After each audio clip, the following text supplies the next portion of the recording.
Ajab bo'pti. To'laylar. San'atkoram odammi?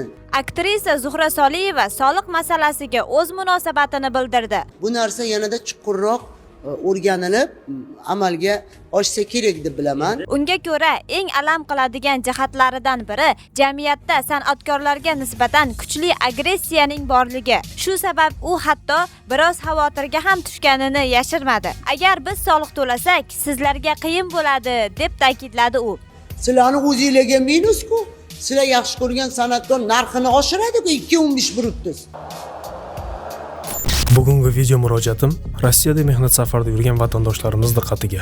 Ayni kunlarda musofir yurtdoshlarimiz Rossiyadan turib O'zbekistonning Humo va Uzcard kartalariga pul yubora olmasdan kurs pastligi va shunga o'xshash turli xil muammolarga duch kelishyapti. Agar siz ham shu kabi muammolarga duch kelayotgan bo'lsangiz, pullaringizni tezda mobil ilovasidan O'zbekistonning istalgan Humo va Uzcard kartalariga yuqori kursda osongina yuboring. Ilovani Play Market va App Store'dan yuklab oling. Mazkur masala yuzasidan 17 yillik tajribaga ega yurist Suhrob Bobojonov ham o'z fikrlarini bildirib o'tdi. O'zbekiston Respublikasi Konstitutsiyasining 63-moddasiga asosan fuqarolar qonun bilan belgilangan soliqlar va yig'imlarni to'lashlari shart. Va bu jarayonga huquqiy nuqtai nazardan izoh berdi. Oddiy tashkilotni farroshi ham, ishchisi ham hamma soliq to'layotgan paytda nima uchun endi san'atkorlar to'lamasligi kerak? Qadrli do'stlar, siz ham bu masala haqida o'z fikringizni izohlarda qoldiring. Ajab bo'pti. To'laylar. San'atkoram odammi? E'lon qilingan qaror loyihasiga ko'ra joriy yilning 1-sentyabridan boshlab ijrochilar, xususan xonanda, sozanda, boshlovchi, raqqosa va boshqalar har bir xizmatini soliq ilovasidan ro'yxatdan o'tkazib, majburiy to'lovni amalga oshirishi shart. Va ushbu loyiha ijtimoiy tarmoqlarda ham keng va qizg'in muhokamalarga sabab bo'lmoqda. San'atkor ham hamma qatori shu yurtni fuqarosi. Davlat shuni lozim topibdimi? Bu narsa yanada chuqurroq o'rganilib, amalga oshsa kerak deb bilaman. Bitta narsadan juda ranjidim. Bizani xalq ko'psi shunchalik san'atkorga nisbatan ichida qanaqadir agressiyasi borligidan juda qo'rqdim. Ajab bo'pti. To'laylar. San'atkoram odammi deganlar. Shu yurtda yashaganimizdan keyin to'laymiz ham, xo'p deymiz. U bilan shunaqa buloq xursand. Sizlarni o'zingizlarga minus-ku. Sizlar yaxshi ko'rgan san'atkor narxini oshiradi-ku 2.15 buribsiz. Men nalog to'layapman deb 2000 ga kelsa 6000 ga keladi-ku. San'atkorlar soliq to'lashi kerakmi? O'zbekiston Respublikasi Konstitutsiyasining 63-moddasiga asosan fuqarolar qonun bilan belgilangan soliqlar va yig'imlarni to'lashlari shart. Bu Konstitutsiyada yozilgan. Endi o'zimning shaxsiy fikrim, agarda hamma to'layotgan bo'lsa, to'lashi kerak.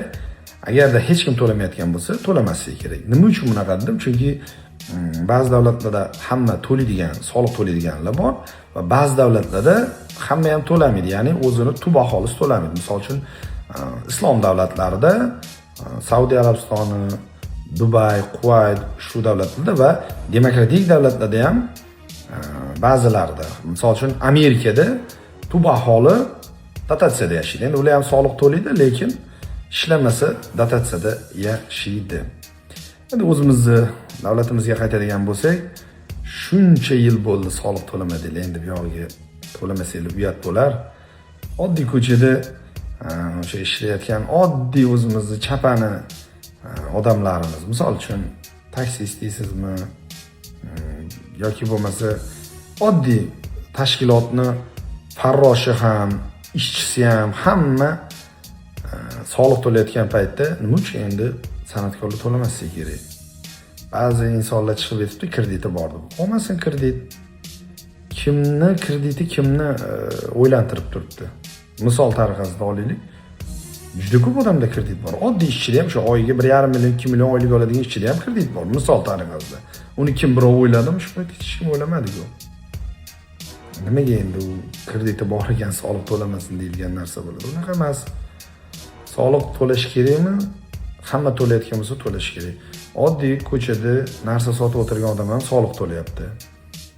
Ishchilar 24% soliq to'laydi. 12% daromad solig'i, 12% ijtimoiy soliq. Qaysi sohani qaramay hammasida soliq bor. Eng ko'p soliqni tadbirkorlar to'laydi. Ular o'sha olib kelgan mahsulotdan 12% qo'shimcha qiymat solig'i, 15% foyda solig'i to'laydi. Keyin u qolgan puldan ishchilarga o'sha 24% to'laydi. 12% daromad solig'i, 12% ijtimoiy soliq. Undan keyin mol mulk solig'i, yer solig'i, suv solig'i, agar gaz, elektr energiya boshqa ishlarsa ularni soliq hamma narsani to'lab bo'lgandan keyin ham o'ziga chiqarib olish uchun 5% dividend to'lab chiqaradi. Mana eng katta soliqlarni tadbirkorlar to'laydi. Shuni to'lash kerak, to'lash kerak. Katta, mayli yoshroq san'atkorlar gapirsa-ku, mayli bir bu narsada o'ylanas. Yosh katta san'atkorlar bir ey o'rtoqlar, hammaga o'rnak bo'lib, mana men birinchi bo'lib to'layman. Ish o'rniga chiqib endi san'atni o'ldirasizlar, boshqa degan ba'zi gaplar ham bo'lib turibdi, lekin bilmadim. Shuncha soha soliq to'lab bo'lmayapti. San'at sohasi ham bo'lmasa kerak deb o'ylaymiz.